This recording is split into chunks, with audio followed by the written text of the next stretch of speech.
of F2Tekz coming up against the immovable object of MsDossary. I think we're calling them the Special One and the Saudi Prince. They're the nicknames we've settled with. AKA the two mini goats? Is that what you said? A couple of kids, yeah. Couple of kids. A kid is a little goat, of course, and there is a little but powerful goat, and there's another goat there, little goat. But I just want to be very clear. I don't call them goats. So I don't think they're goats yet. I think they're little goats, kids, but they could be future goats, Mike.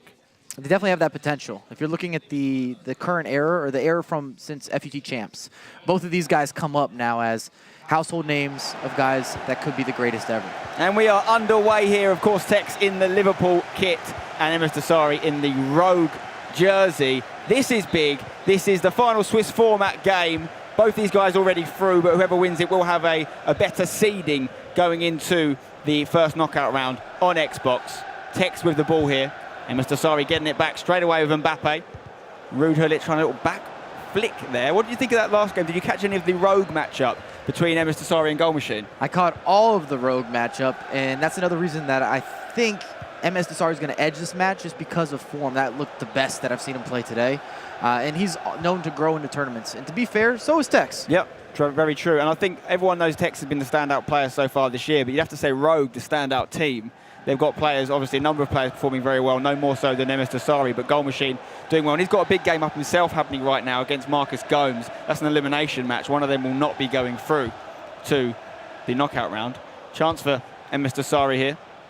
Ruud Gullit goes over here to Marcelo, a left back. Finds Mbappe on the left side, back into Marcelo. Good 1-2. Chance of the back stick. Good clearance from the other. Marcelo goes to Ruud Gullit, who hits it against the defender. Now Rio Ferdinand can just clean things up for Tekz. And he's just been so impressive this year, hasn't he, Mike? Tekz. What's impressed me most is different countries. He's done it in different conditions. You know, things like the EPL last week, doing it with a different squad entirely. He doesn't seem phased. Not at all. And him qualifying even for the E-Prem, he literally took a flight from Atlanta, and he was playing in that qualifier 16 hours later. No breaks, no sleep, whatever he caught on that flight in terms of being jet lagged. It had to be that way, and he still gets the W's. He always figures out a way to get the job done. And that's one of those traits of a champion, that pedigree, so to speak. Definitely, and it reminds me of Gorilla's era of dominance as well, because one trait Gorilla had was you could never count him out of games. Sometimes it'd be 3 or 4-0 down. You'd still feel like he could come back as he does these 1-2s on the edge of the box here, and it's a deflected shot, and it is the lead going to Tekz, the Special One, up against the Saudi Prince. First blood to F2Tekz. Tekz didn't like our predictions. Clearly. He didn't. We've made him angry. What do you think of that goal?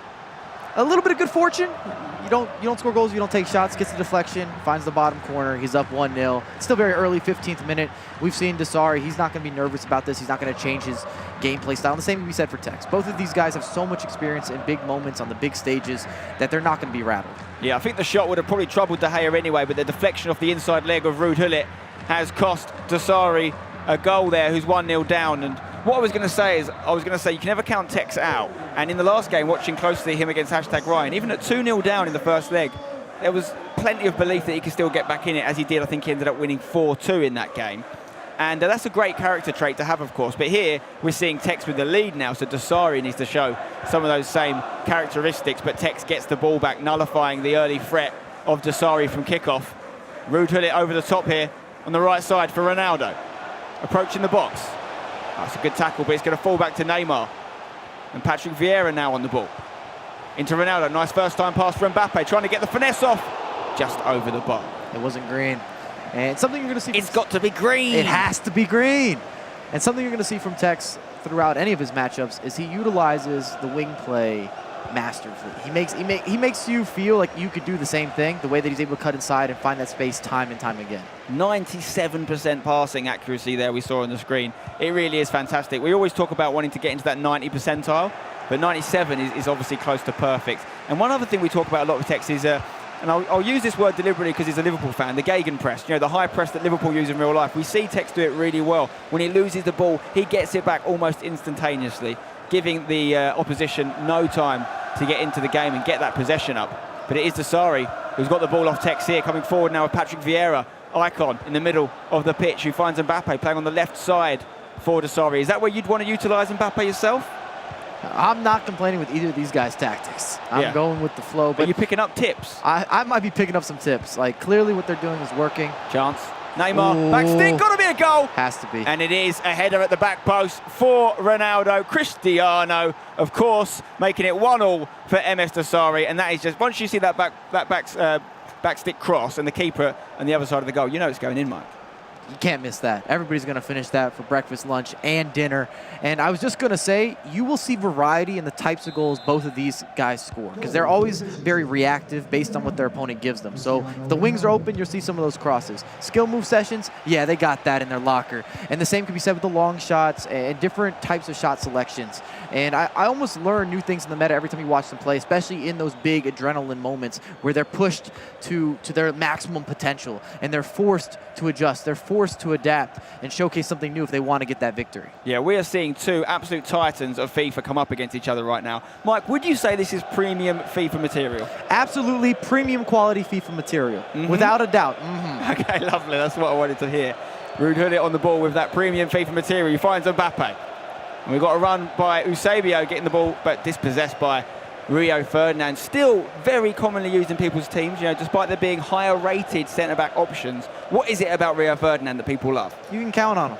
His positioning is on point. He's strong, he's fast, he jumps well, he's physical. His only downfall is that he's not amazing at being able to find some of the passes out of the back. He's not going to have the highest passing statistics, but if you stick him next to a Team of the Year Ramos, a Team of the Year Varane, even a Team of the Year Van Dijk, you're going to be good to go. You can still facilitate some of those long passes, but he's just so reliable. Crucial, the icon factor as well, obviously, that allows him to get that chemistry, because we're seeing people like they want to put Van Dijk into the team, but not a lot of Premier League players necessarily in these squads. You need someone to help that, and an icon can do that for you. You could also say he's proven. We've seen him in previous installments. A lot of players feel more comfortable using players that have been almost staples year in and year out, such as a Ruud Gullit or a Patrick Vieira. We're more accustomed to seeing them instantly included in squads from the very beginning because we've already seen a past history of them being special players, guys that make a difference, very dynamic.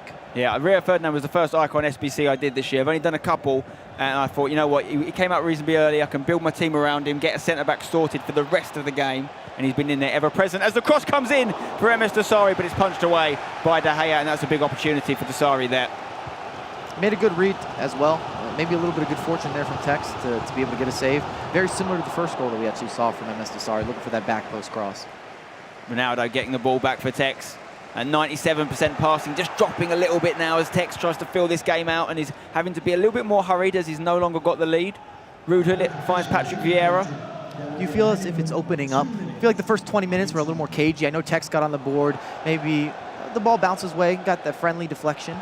But I do feel like it's a little more back and forth here in the midfield, and it's going to be a matter of who basically limits their mistakes. Yeah, it's like a sparring match between two boxers in their absolute prime, but they don't want to give too much away before the big fight coming up. You know, that's an interesting punch there from De Gea, and it's going to be a half-time whistle there. But yeah, they don't want to give too much away. You can see how even it is, both with 2 shots, 1 on target. Possession almost equal, only 52% with Dossary, 48 with Tekz. And yeah, what's your tactic? You're someone that's played obviously in many competitions over the years. If you're in a game, you're one of the better players in the tournament, and you're coming up against someone you think is a close rival, someone you might have to play again later, how do you approach a game like this? Do you go gung-ho looking to send a message, or do you hold something back? I wouldn't hold something back, but I want to make sure that I also don't put them on a pedestal. It's important for me to play my game and to make sure that I'm able to maybe test my gameplay at the moment. Am I playing as good as I think I am? Or am I able to learn something in this matchup, something that I can carry on later on in the tournament? Maybe I made a couple mistakes and he's able to punish those, and I gotta adjust there. Or I know when I lost that match, or I gave up too much possession. And you've got to be able to kind of analyze your gameplay. And if you play someone early in an event, you can watch it back. You have the benefit of being able to rewatch what happened. They can go home later and check it out. As Dossary gets into the box here, Tekz always finds a way of blocking the shot, though. And one thing I was going to say about Tekz is that he's very good at nullifying the threats from kickoff. You know, you see a lot of people that are very good at utilising that and scoring these early goals or these reply goals after conceding themselves. But Tekz is someone that rarely gives them up. As the cross comes in, it could be a goal. What a header away from Marcelo. Huge header from the left back. Not everyone using Marcelo at left back, perhaps because of the fact there are other better headers available. Some of the centre-back options played off chemistry at left back, more likely to win them. But Marcelo doing well there, Mike. I need to talk to Tekz Marcel. I'd like to give him on my team. Usually doesn't climb like that. Ronaldo on the back post, it's going to be in the back of the net. And it's worth mentioning there that MsDossary actually used a very advanced skill move where he used the ball roll into a Kacha flick, which is a 5-star exclusive skill move, and then he was able to whip in that cross. And you just don't see that setup quite as often. Remember, I talked about players being pushed to try something new or to influence the meta, and that was a good example. Chance! Oh, that's a green header, but it's gone straight into the hands of David De Gea. And I'll tell you what, Dossary would be very happy to see the Spaniard pick that one up. I thought it was going to be a certain goal. Last few crosses that come into the box haven't led to goals. And here we go, Ronaldo back to Patrick Vieira for Dossary. This is a cagey game, guys. Neither of these guys wants to give up the victory here because, let's face it, as much as it doesn't necessarily decide the overall winner of not only this event but the E-World Cup Grand Final, which could well be contested by these two on the Xbox side, it's still a lot of bragging rights, particularly when you've said what these guys have said earlier today. I was going to say, they're definitely keeping tallies. Tex told you right away. I beat him twice, and MsDossary only beat me once. I can tell you some of the other scores going on around the grounds. Megabit is 1-0 up against PSG Dax right now. Battlecat finds himself 3-2 down to FaZe TaS, who's having a fine bit of form to close out the day.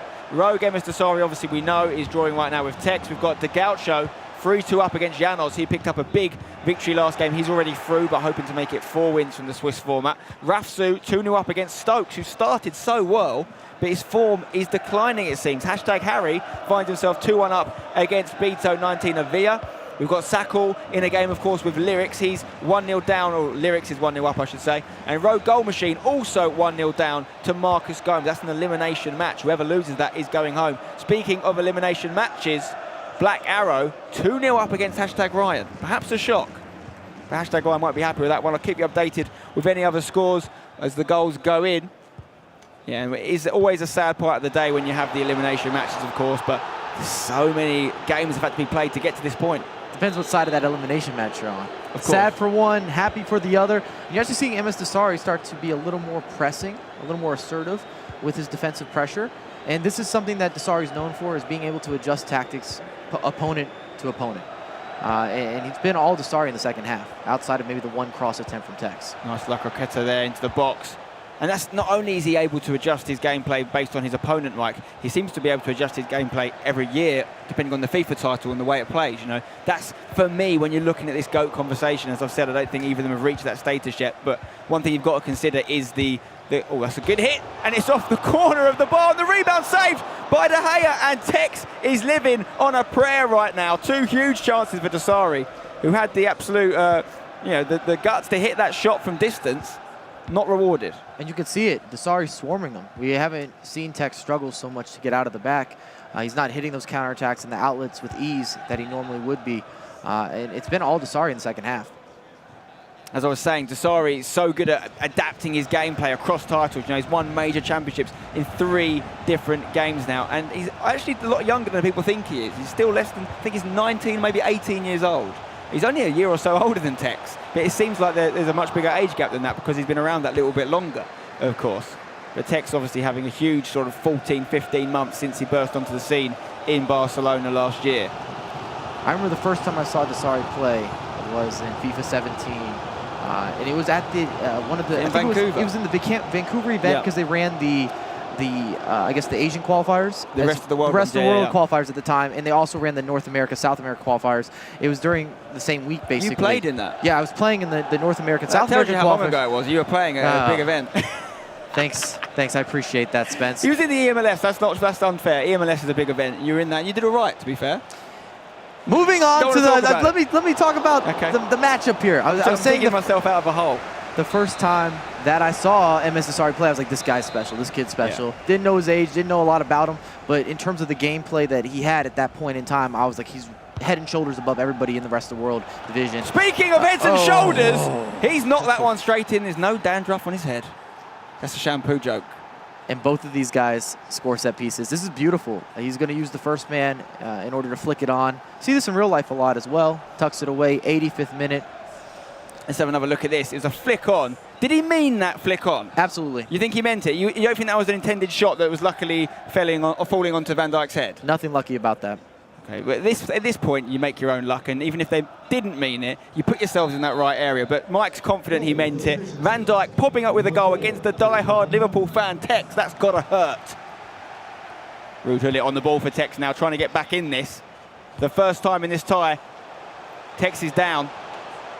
Mbappe on this left side goes back to Ruud, the man that is in everyone's team. You just don't leave the Dutchman out, do you? That's just a crime against FIFA. He should never sit on your bench. Unacceptable. Marcelo to Virgil van Dijk. Finding Mbappe with a lovely long pass there. Mbappe going back to Ruud. Kante making an appearance. Not in everyone's team. Does he get in your team? If you've got every player at your disposal like these guys do at this tournament, does Kante get in your starting 11? 100% I'll have him as a sub. Okay. And it's a matter of kind of the gameplay. Do you want someone who's a little faster? Kante's not bad going forward either, especially his Team of the Year card. And if you're comparing him to Vieira in terms of agility and what they're able to give you on the offensive end, it's really not a comparison.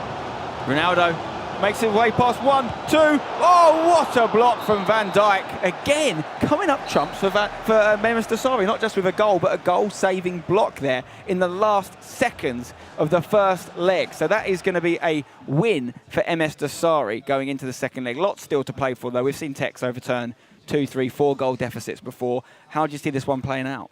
Well, Tex is going to go on his usual bathroom break, it appears. Maybe send a couple text messages, get on the phones, come back, revamp himself a little bit. Is that allowed? You're allowed to use your phone in between? Because it reminds me of like exams, school exams, and you ask to go to the toilet, and people would go and they'd leave like a textbook in the toilets. Is he got a FIFA? Has he got a FIFA walkthrough manual in the toilets to go to read and say, oh, you need to click A more? I feel like Spencer just told us what he did in school. No, okay, you just knew about the textbook plan. I did get surprisingly good results there, that's all I'll say. But no, I never did that, guys. You just got to revise. The trick is just revise. What are you going to do? You going to follow him in there, be like, let me get your phone? No, yeah, Tex has obviously just got a weak bladder. Anyway, let's take a look at the replays from that first game. And this was Tex having a good start to the game, Mike. The ideal start. Bit of luck on this hit, of course. Ruud with the deflection. But Ronaldo puts it past De Gea, and De Gea was fuming with his defenders there. So Tex went 1-0 up. Wasn't long before Dossary got himself back in it. Mbappe finding a pass to Neymar, and a lot of aerial play really coming up trumps for Dossary. And some might argue that De Gea should get a hand at that. It looks like it floats just right in front of his face. And then MsDossary on the attack again here. De Gea just gets a vital touch on that one for Tex, stopping the chance. Neymar into a hit. Maybe a little bit of a lucky deflection there, but again cleared by Tex. Dossary really, when you look at these replays back, you realise he was pretty dominant in the game, Mike. He really put it into motion in the second half because we saw him pressing so much better that every time we got a takeaway, it created an easier opportunity. It's the right place at the right time in order to generate chances. Yeah, another chance that went missing for Dossary here. We saw just before this the green header which went straight into the keeper's hands for Tex. That was probably his best missed chance, but that was a big one for Dossary, going 2-1 up there. And yeah, he did really have a pretty convincing first leg. This was a last-second chance in the first leg, which Van Dijk got in the way of and stopped Tex equalising things. You can see Dossary. Look how relaxed he is right now, Mike. He does look relaxed. He's in the driving seat. Yeah, he's definitely, he's probably feeling good about that first leg. However, Tex is going to come back from his bathroom visit. He's going to have a new plan. We've seen this happen in the past where Tex maybe doesn't have an ideal first leg. Second leg comes back a little more motivated. Maybe got a hype man talk, or maybe just gathered his thoughts and figured out what he needed to change. Because that's what it's all about, making minor adjustments that make a big difference. It's all about margins. Tex is very good at learning from the first leg. We saw him do it against #Ryan, 2-0 down actually, and come back and be very dominant in the second leg. What do you think? I actually wonder, when I first heard about Tex's little breaks in between games, I thought it was a bit of a mind game. Whether you're winning or whether you're losing, you're kind of taking the momentum away from your opponent if he's on top, which Dossary was, and just saying, I'm not going to let you get straight back into a game. I'm going to cool it down. I don't have to rush it. And I'm going to have a little bit of a game plan strategy session for the next game. If you're winning as well, it's kind of like, it's like doing the opposite of putting your opponent out of his misery. It's making him sit there and wait for this second leg. So do you think it's a little bit of that, or do you think Tex just likes a break, clear and simple? I think it's a fair argument, kind of like a timeout in basketball. Just regroup, and your opponent has to sit there and think about what he did well or where he struggled. Yeah. Both of those are not necessarily ideal situations, and maybe Tex is getting his thoughts all together ready, like, okay, I want to adjust this. I need to be a little more pressing. I got to get in behind. I made too many mistakes in the midfield. We talk about analyzing your gameplay. You need to be your biggest fan and your biggest critic if you want to be a professional FIFA player. So with that in mind, if you were in Tex's corner and you just had a little chat with him, what would you be telling him? What does he need to do better in that second leg? Because for me, Dossary dominated the first one. I thought the first half was relatively even. We each had 2 shots, pretty even on possession. even on passing percentage, you name it. In the second half, I felt like Tekz was a little more stagnant when he was attacking. He needs to be more dynamic. He has to get in behind. Maybe some quicker passes to open up space. I felt like Dassary's pressing was dominant versus Tekz attacking, so to speak. And that's where we saw a lot more chances created. He was able to convert, and he's going into the second leg with a 1-goal lead. Okay, well, there is the man, of course, the name on everyone's lips in the FIFA scene at the moment, F2Tekz. And does he really mind if he loses this game? Of course, there's the bragging rights. Of course, he said to me in that interview earlier, I know I'm the best in the world. I've beat Dassary twice. He's only beat me once. This would make it 2-2. It depends what happens this weekend. I'm sure if you told Tekz, hey, do you want to lose this one and beat him in the elimination game, Tekz would be like, yeah, I'll take that trade. No problem. I'm good with that. And carry on maybe another major. And we're not talking about Megabit much either. Megabit's look like a different man. He's got a bit of a German strut. Every time I talk to him, he's saying, this is my tournament. This is my weekend. I'm feeling great about life. I'm feeling great about my FIFA play. He said he took a little bit of time off, and it's really helped him. Well, he's currently in a great game against PSG Dax, the only 2 unbeaten players left, and it's 2-2 after the first leg there. So I'm really looking forward to seeing what happens there. I'll tell you what, I'll give you an update from around the grounds, Mike. Battlecat is 4-2 down against FaZe TAS. We know, obviously, Dassary currently 2-1 up against F2Tekz. De Gaucho is 4-2 up against Janos. Vitality Rafsu 4-2 up against Rebel Stokes. #Harry 3-2 up against Beto 19 Avia. We've got Sakal 2-0 down to Lyrics. Goal Machine 2-1 down to Marcus Gomes. We've got NSC Michel 2-1 down to Klinger. Ajax Joey is 1-0 up against Mauls. And Black Arrow 4-0 up against #Ryan. And there is an early goal for Dassary, who is continuing the dominance against Tekz here. It's 3-1. And I was going to say, Dassary completes set pieces. I know it sounds funny saying he completes them, but he does. A lot of different scenarios on the pitch and different sequences from set pieces, he's able to convert those opportunities. We saw it in his previous matchup against Goal Machine. We've seen him score corner kicks time and time again. And if you follow Dassary over the last couple of years, he's won a lot of events via set pieces. Whether it's a foul near the edge of the box, and he takes it direct or he lays it off, he just figures out a way to be efficient. All 3 of his goals against Tekz in this tie have been headers. Are we seeing a weak link, and perhaps a frailty in Tekz's gameplay that other people could perhaps learn from here, Mike? Or is Dassary just that good in the air and at set pieces, as you say? I definitely believe in Dassary being special. Tekz was a special one. Dassary can't be special too. They're both special. We've got to have set nicknames, have been told. So we've got Tekz the special one. We got Prince with Dassary. Saudi Prince. Saudi Prince. He is special, though. I know what you mean. I just need the synonym for special. Can't use the same word. Then we have the artiste with Dax, and we've got the mechanic with Megabit. #Carry the Joker. Okay. The mechanic one, I'm not sure about. I'm not sure how that applies to FIFA. I'm trying to see if it grows on me or not. Yeah. It's kind of mechanical with his build-up. I think Megabit's a great name. Yeah, I like his standard name as well. It sounds like a nickname. Anyway, Tekz finds himself 3-1 down here, but you never count this kid out. He's special. And he's putting the ball in here, looking for the header. And he's just not winning the headers that Dassary's winning right now. He's losing the aerial battle. That was a little more predictable from Tekz. A lot of times with his flick setups, he has a little more creativity in terms of how he's going through his build and making sure that the ball gets into the box. And that means a lot in those situations, because if your opponent's not ready for it, you might have the switch on him. And you give Ronaldo a chance to be Ronaldo. You do not want to give Ronaldo a chance to be Ronaldo. Don't want to give him a chance to be Messi either, to be honest. Don't give him a chance to be anyone. Van Dijk into Neymar. Tekz needs something here. Still got plenty of time, though. R9. Back to Neymar. Good pass down the line if he's onside. Just think he is. Mbappe cutting back now. Takes a little bit of a touch from Van Dijk. So strong, but he's weaving his way round him. Great footwork from the Frenchman. But Dassary can counter very quickly as Neymar unleashes Cristiano Ronaldo on this right side. And he gets in front of his man. Is he going to shoot? He's still got it. Oh, and he's readied it. You don't want to do that. And Tekz drops the ball to his goalkeeper's feet as if to say, I'm not sure what to do right now. And he's giving the ball away. You can't do this to the Saudi Prince, who's got the ball on the edge. Great play. Is there a pass across the box, or is it a shot at the near post? Eusebio makes it 4-1. An uncharacteristic mistake from F2Tekz, clearing the ball from his defense. I told you in the first game, the big shift was when MsDossary was starting to press more. He started to inch up the pitch, inch up the pitch, inch up the pitch, at least the virtual pitch.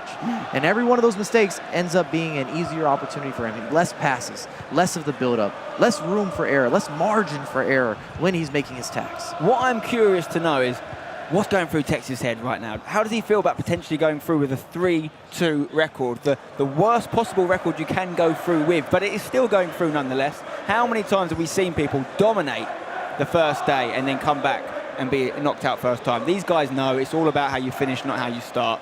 And Tex isn't finishing too great here in this particular game, but he can maybe get a chance. A great tackle from Rio Ferdinand there against Neymar. Now Marcelo can get forward, and Dossary is breaking quickly. And look at that, Tex's passing is still superior to Dossary's, but it's dropped 8% from 97 to 89%. He's not completing as many passes as he was at this point in the first leg. And Dossary is still coming at Tex now. He wants more, he wants blood. He scored a lot of goals past his teammate, Rogue Machine, and that's against a teammate. We know there's no love lost between these two. We've heard the words, the battle of the war of the words, you should say, already today between these guys. And Tex is making some strange choices here, Mike. Yeah, we're getting an okay Tex, and we're getting a mint Dossary. And that's why the score Premium line, quality. Yeah, a premium quality Dossary, without a doubt. And he just came off, like you said, a really big match with Goal Machine, and I feel like that built his confidence, built the momentum, and the way that he's attacking, it looks just so fluid. It has a rhythmic feel. He's certainly doing that, and we're going to see this attack here from Dossary play out in great position against Tex. This is a seeding game, remember. Both boys going through, but the winner will have a slightly better seed. And we're actually going to leave that game now. We're going to jump into another game, a game that is an elimination game, this final Swiss format round.